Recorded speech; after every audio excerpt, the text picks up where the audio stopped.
आप सब she Hulk के नेक्स्ट एपिसोड के लिए बेकरार हैं। तो इस एपिसोड की कहानी में आगे बढ़ने से पहले इस वीडियो को लाइक जरूर कर दे, जिससे आपका प्यार हमारे चैनल को मिल सके। अब लाइक भी कर दो यारो, अच्छी चीजों को इग्नोर नहीं करते। तो कहानी की शुरुआत होती है एक टीवी एडवर्टीजमेंट से, जिसमें हम टाइटेनिया को देखते हैं, जिसने शी हल्क के नाम को ट्रेडमार्क करवा दिया है और बहुत सारी ब्यूटी प्रोडक्ट्स को शी हल्क के नाम से लॉन्च कर दिया। और मैं आपको बता दूं कि पिछले एपिसोड के एंड में हमने देखा था कि टाइटेनिया ने जेनिफर पर ये केस कर दिया था कि शी हल्क का नाम उसका है और जेनिफर उसके नाम को यूज कर रही है। और अब इस केस को जेनिफर हार चुकी है, तो कानूनी तौर पर शी हल्क का नाम टाइटेनिया को हो चुका है। जेनिफर भी ये देखकर हैरान थी कि शी हल्क का नाम यूज करके टाइटेनिया बहुत पैसे छाप रही है। इन्फ्लुएंसर होने का फायदा वो बहुत अच्छे से उठा रही है और शी हल्क प्रोडक्ट्स की डिमांड इतनी बढ़ गई थी कि शी हल्क के प्रोडक्ट्स और टाइटेनिया के पोस्टर पूरे शहर में छप चुके थे। जेनिफर टीवी में शी हल्क एड्स, सड़कों पर टाइटेनिया के पोस्टर और कार में टाइटेनिया के इंटरव्यूज को देखकर परेशान थी।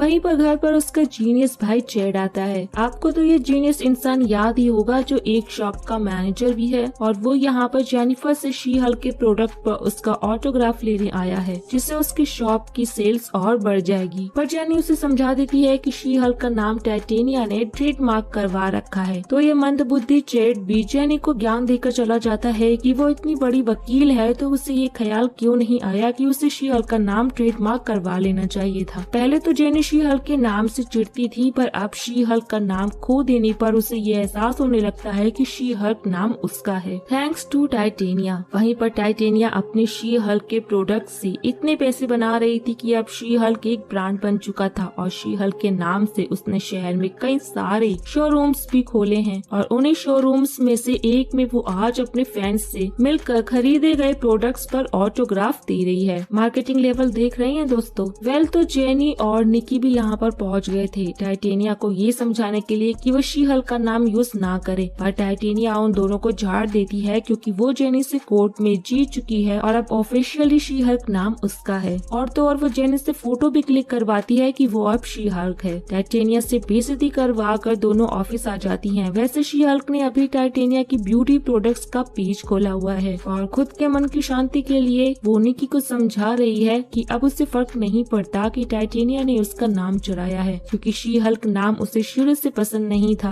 वो तो लोग बस उसे शी हल्क नाम से बुलाने लगे थे। पर असल में ये आपको, मुझे और निकी को भी पता है कि जेनी को फर्क पड़ रहा है, क्योंकि कोई छपरी उसके नाम का यूज करके अपने प्रोडक्ट्स बेच रही है। वैसे शी हल्क होने पर जेनी को फायदा तो होता है। शी हल्क की वजह से उसके पास जॉब है, कमाल के बाल हैं, साथ ही में पीने के बाद उसे हैंगओवर भी नहीं होता। और तो और वो रात को 12 बजे हेडफोन लगाकर बिना किसी डर के घर से बाहर जाती है। अब ये सारी बातें किसी आम लड़की के लिए किसी सपने की तरह होती हैं। तो निकी उसे खुद को झूठी तसल्ली देने को बोलकर वहाँ से चली जाती है। पर शी हल्क इतना गुस्सा थी कि उसने स्टेपलर को स्ट्रेस बॉल समझकर दबा दिया, जिससे उस स्टेपलर का कचूमर निकल गया था। उधर निकी भी टाइटेनिया की ब्यूटी प्रोडक्ट्स को ऑनलाइन देख रही थी, क्योंकि उसने उन ब्यूटी प्रोडक्ट्स के प्राइस बहुत ज्यादा रखे थे। तभी वहाँ पर पक आकर निकी से मदद मांगता है। वैसे पक को आयरन मैन 3 के न्यू लॉन्च हुए स्नीकर्स लेने थे, पर दिक्कत ये थी कि एक आदमी को एक जोड़ी स्नीकर से मिल सकते हैं। तो वो निकी को अपने साथ ले जाकर आयरन मैन 3 के स्पेशल एडिशन की 2 जोड़ी स्नीकर लेना चाहता था। एक जोड़ी वो यूज करेगा और दूसरी जोड़ी वो एज अ रेयर कलेक्शन के तौर पर रखेगा। वैसे पक के पास और भी कई सारी रेयर चीजें हैं, जैसे कि सुपर हीरो के क्लोथ्स। ये सारे रेयर कलेक्शन उसे उसके ड्रिप ब्रोकर अलोंसो से मिले हैं। अलोंसो वो शख्स है जिसके पास फैशन की सभी चीजें उपलब्ध हैं। ये सुनकर निकी की आंखें चमकती हैं, क्योंकि उसे किसी बंदे से शी हल्क के लिए सुपर ह्यूमन वाले कपड़े बनवाने थे। पक को अलोंसो पर पूरा भरोसा था कि वो शी हल्क के लिए कपड़े बनाने वाले को ढूंढ लेगा। तो निकी पक को पहले उसकी मदद करने को बोलती है, जिसके बाद वो उसके साथ आयरन मैन 3 के स्नीकर्स लेने जाएगी। दोनों में ये डील हो जाती है। वहीं पर हम शी हल्क को देखते हैं, जो टाइटेनिया के इंटरव्यूज को देखकर खुद को दिलासा देने में लगी थी कि उसे फर्क नहीं पड़ता। उधर निकी और पक दोनों एक बाबा कैफे के सामने आए थे, क्योंकि अलोंसो ने उन्हें यहीं पर भेजा था, ये बोलकर कि इस बाबा कैफे में उन्हें सुपर ह्यूमन के कपड़े मिलेंगे। अब दोनों एक कोरियन बंदे से मिलते हैं। वैसे पूरे कैफे में बस ये दोनों ही थे। पक उस बंदे को बताता है कि उसे उसके ड्रिप ब्रोकर अलोंसो ने यहाँ पर भेजा है सुपर हीरो माल के लिए, जिसका जवाब वो कोरियन कोरियन बंदा नहीं देता तो निकी चाइनीज में उससे बोलती है कि वो पुलिस वाले नहीं हैं। तो वो उन्हें बताता है कि वो चाइनीज नहीं है और फिर वो उन दोनों को अपने खुफिया कमरे में लाता है, जहाँ पर उसने एक कपबोर्ड में कैप्टन अमेरिका की नकली शीट, थॉर का हथौड़ा और फालतू के एवेंजर्स की टी शर्ट रखे थे, जिस पर एवेंजर्स की स्पेलिंग भी गलत लिखी हुई थी। पक कैप्टन की शीट और थॉर का हथौड़ा साथ में लेकर कोरियन बंदे को समझाता है कि उन्हें असली सुपर हीरो बनाने वाले टेलर का पता चाहिए। इस दौरान पक शीट और हथौड़े को साथ में यूज कर रहा था। भाई सच बता रही हूँ, ये देखकर तो एंड गेम का वो सीन याद आ गया था जब कैप्टन ने हथौड़े को समन किया था। अब भी गूस बम्स आ रहे हैं यार। Well back to the story. उस कोरियन बंदे को एक ऐसे टेलर के बारे में पता तो था जो सुपर हीरो के लिए कपड़े बनाता है, पर वो टेलर बहुत बिजी रहता है, तो उसके हिसाब से उम्मीद कम है कि वो टेलर उनसे मिलेगा। एड्रेस के बदले उन दोनों को उसकी फालतू की टी शर्ट्स और कैप्स खरीदने पड़ते हैं। दोनों उस टेलर का एड्रेस लेकर कोरियन को उसकी एडवाइस उसके पास रखने का ज्ञान देकर वहाँ से निकल जाते हैं। आगे हम निकी और पक को एक एडवांस गेट के सामने देखते हैं। वो बाहर से ही टेलर को बताते हैं कि उन्हें उनके क्लाइंट के लिए कपड़े चाहिए। पहले वो टेलर उन्हें वहाँ से भगा देता है क्योंकि उनके पास कोई रेफरेंस नहीं था, पर जब वो दोनों टेलर को बताते हैं कि उनका क्लाइंट एक एवेंजर है तो वो टेलर उन्हें अपॉइंटमेंट दे देता है। अपॉइंटमेंट मिलने की खुशी में दोनों डांस कर रहे थे, तो टेलर उन्हें वहाँ से जाने को बोलता है क्योंकि उनके अजीब से डांस को वो अपनी सीसीटीवी कैमरा से देख रहा था। उधर ऑफिस में शी हल्क की क्लास हॉली में लगा रहे थे क्योंकि उन्होंने आज बिल बोर्ड पर शी हल्क के नाम का बड़ा सा पोस्टर देखा जिसमें ब्यूटी प्रोडक्ट्स की मार्केटिंग हो रही थी। शी हल्क उन्हें समझाती है कि ये सब टाइटेनिया ने किया है, तो हॉलीवुड उसे समझाते हैं कि उन्होंने उसे एज अ शी हल्क इस लॉ फॉर्म में काम पर रखा था और शी हल्क की उनके सुपर ह्यूमन क्राइम डिवीजन का चेहरा है। तो अगर जेनी एक वकील होकर अपनी आइडेंटिटी तक को नहीं बचा सकती तो वो उसे एज अ वकील कैसे रखेंगे। ये सुनकर तो शी हल्क का दिमाग पूरी तरह से टाइटेनिया पर खराब हो जाता है और मिस बुक के पास जाकर टाइटेनिया पर वो केस करने को बोलती है। लॉ के अनुसार एक वकील अपना केस खुद नहीं लड़ सकता, इसलिए शी हल्क ने मिस बुक की मदद ली। बात करें मिस बुक की तो वो एक यंग, कॉन्फिडेंट, स्टाइलिश, फैशनेबल और स्मार्ट वकील हैं। तो सबसे पहले मिस बुक शी हल्क को अपना क्लाइंट बनाकर उससे सीधा सा सवाल करती हैं कि उसने अपना नाम ट्रेडमार्क क्यों नहीं करवाया, क्योंकि शी हल्क के दिमाग में ये बात आई ही नहीं कि उसे अपना नाम ट्रेडमार्क भी करवाना होगा। मिस बुक शी हल्क की परेशानी और नासमझी को समझ जाती हैं और टाइटेनिया पर दोबारा केस करती हैं कि टाइटेनिया ने शी हल्क का नाम जिस डेट को ट्रेडमार्क करवाया था उस डेट से पहले ही शी हल्क का नाम उसका नहीं मिस जेनिफर वॉल्टर का था। टाइटेनिया ने रियल शी हल्क से उसका नाम चुराया और यूज करके खूब पैसे छापे। प्लान तो तगड़ा था, पर मिस बुक निकी को बुलाकर शी हल्क के सूट को ठीक करवाने को बोलती है। तो निकी उन्हें बताती है कि उसने सुपर हीरो डिजाइनर से अपॉइंटमेंट पहले ही ले रखी है। अब सीन आता है कोर्ट का, जहाँ पर टाइटेनिया का वकील जज से इस केस को एक टाइम पास बताता है क्योंकि शी हल्क के नाम का ट्रेडमार्क टाइटेनिया के पास है। पर मिस बुक अपनी दलील में जज को बताती है कि जब जेनिफर वॉल्टर पहली बार हल्क बनकर लोगों के सामने आई तो लोगों ने उनका नाम शी हल्क रख दिया, जिसके सबूत वो जज को भी देती है और वो टाइटेनिया पे केस करती है कि उसने शी हल्क का नाम अपने नाम पर ट्रेडमार्क करवाया और बिना एफटीओ प्रूफ प्रोडक्ट्स को शी हल्क के नाम पर बेचा। अपने प्रोडक्ट्स की बेइज्जती सुनकर टाइटेनिया भड़क जाती है क्योंकि उसके प्रोडक्ट्स की रेटिंग 5 स्टार की है। मैं आपको बता दूं कि ये सारे इन्फ्लुएंसर पेड रिव्यू डलवाते हैं, खास करके ब्यूटी प्रोडक्ट्स की। जस्ट टाइटेनिया को कोर्ट में उसके प्रोडक्ट्स की मार्केटिंग करने से मना करते हैं और तब उसका वकील उन्हें शी हल्क का एक वीडियो क्लिप दिखाता है जिसमें शी हल्क मीडिया वालों को बता रही है कि शी हल्क नाम उसका नहीं है और उससे शी हल्क नाम से नफरत है। और उस वकील के हिसाब से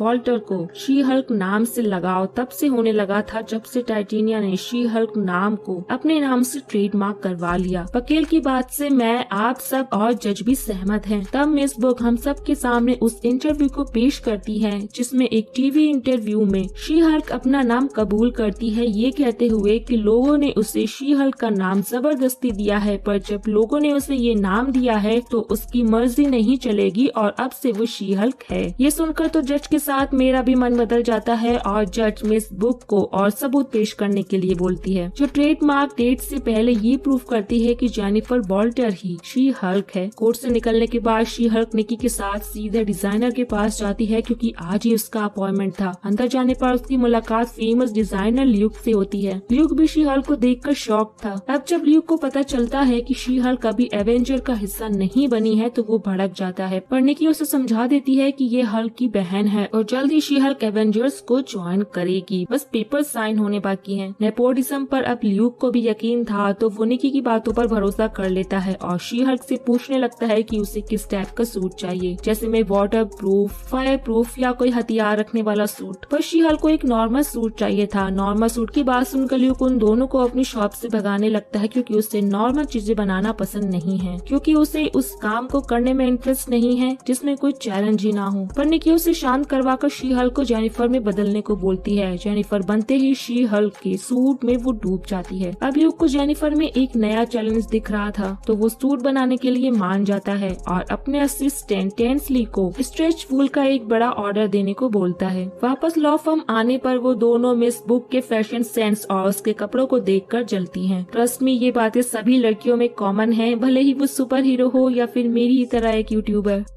तभी उन्हें मिस बुक के पास वही चोमू मिलता है जो कि शी हल्क को डेट वाली रात में मिला था, जहां वो शी हल्क को ये बात बताकर बोर कर रहा था कि उसका वो कितना बड़ा फैन है। वैसे इस चोमू का नाम टोड है और ये मिस बुक का सबसे बड़ा क्लाइंट है। टोड शी हल्क को वापस से ड्रिंक पर चलने को बोलता है तो शी हल्क उसे हाँ बोल देती है। पैसे का चक्कर भाई लोग। अब वहाँ पार्क में फ्रूट सैलेड खाते हुए दोनों सहेलियां ये डिस्कस कर रही थी कि कैसे शी हल्क ने एक ही रात में बहुत सारे नमूनों को डेट किया। इन्हीं बातों के दौरान जेनी को चमकता है कि ट्रेडमार्क की डेट के पहले ही उसने डेटिंग ऐप पर शी हल्क के नाम से प्रोफाइल बनाई थी और बहुत सारे नमूनों से ऐसा शी हल्क बनकर मिली थी। ये बातें कोर्ट में सबूत के तौर पर यूज किए जा सकते हैं, बस उन्हें सभी नमूनों को कोर्ट में लाकर उनसे गवाही दिलवानी होगी। अगले दिन कोर्ट में मिस बुक जज को बताती है कि ट्रेडमार्क की डेट से पहले वॉल्टर ने शी हल्क के नाम को अपना लिया था और उसने डेटिंग ऐप पर अपनी प्रोफाइल भी बनाई। नाम और फोटो दोनों शी हल्क के हैं। सबूत के तौर पर उन सभी नमूनों को कोर्ट में बुलाया जाता है जिन्होंने शी हल्क को पहले डेट किया था। पहला बंदा गवाही देता है कि शी हल्क की डुअल पर्सनैलिटी को देखकर उसने शी हल्क को रिजेक्ट कर दिया था क्योंकि उसे नॉर्मल लड़की चाहिए थी। वहीं दूसरा बंदा जो कि राइटर था वो भी अपनी गवाही में शी हल्क की बेइज्जती करता है, पर वो ये मानता है कि उस रात वॉल्टर खुद को शी हल्क के नाम से ही इंट्रोड्यूस कर रही थी। टॉड भी ये मानता है कि शी हल्क ने अपने नाम को अपना लिया था और एंड में वो बंदा जिसने शी हल्क के साथ हुकअप किया था तो वो बताता है कि शी हल्क की वजह से वो उस रात उसके साथ था। अगर शी हल्क की जगह जेनिफर रहती तो वो कभी भी उसके साथ नहीं होता। सारे गवाहों से शी हल्क की बेइज्जती सुनने के बाद जज फैसला मिस बुक के पक्ष में करती है और टाइटेनिया के सभी शी हल्क की प्रोडक्ट्स पर बैन लगा दिया जाता है। छपरी इन्फ्लुएंसर की बैन शी हल्क ने एक बार और बजा दी। सभी इन्फ्लुएंसर की तरह टाइटेनिया भी शी हल्क से मिलकर उसे बोलती है कि वो उसे बाद में देख लेगी, पर इन्फ्लुएंसर का ये बाद वाला वक्त सिर्फ फील में ही आता है, रियल में नहीं। कोर्ट के बाहर मिस बुक जेनिफर को सलाह देती है कि अंदर उन सभी लोगों ने भले ही उसकी बुराई की हो पर उसे उन सबसे अच्छा लाइफ पार्टनर मिलेगा। अब लगता है कि मानो मिस बुक और शी हल्क में दोस्ती हो गई हो। और आगे हम मिस बुक और जेनिफर को बार में देखते हैं जहाँ पर दोनों इस बात पर हंस रहे थे कि शी हल्क के पास सुपर पावर्स हैं, फिर भी उसे लूजर की मदद लेनी पड़ रही है। ड्रिंक के बाद मिस बुक जेनिफर को ढंग के कपड़े पहनने की एडवाइस दोबारा देती है। तब उसे याद आता है कि आज उसका सूट मिलने वाला है। तो आगे हम शी हल्क को ल्यूक की शॉप में देखते हैं जहाँ पर ल्यूक उसे उसका सूट ट्राई करने को बोलता है जो शी हल्क को बहुत पसंद आता है। साथ में उसे एक और सुपर हीरो कॉस्ट्यूम ट्राई करने को देता है जिसे पाकर शी हल्क शॉक थी। लेकिन अफसोस की बात यह है कि हमें शी हल्क के नए सूट के दर्शन नहीं होते। पर वहीं पर ल्यूक के शॉप में हम एक डिब्बे में डेयरडेविल का मास्क एक बॉक्स में देखते हैं और कोने में वॉन्ग का जैकेट भी था। तो गाइस फाइनली शो में डेयरडेविल से कुछ रिलेटेड दिखा और यहीं पर यह एपिसोड एंड हो जाता है और इस एपिसोड में कोई भी एंड क्रेडिट सीन नहीं है। तो इस वीडियो को लाइक करने के बाद आप मुझे कमेंट में बताएं कि मार्वल वाले कब तक हमारे पेशेंस का टेस्ट लेंगे। डेयरडेविल के आने का इंतजार जारी रहेगा। तब तक के लिए दोस्तों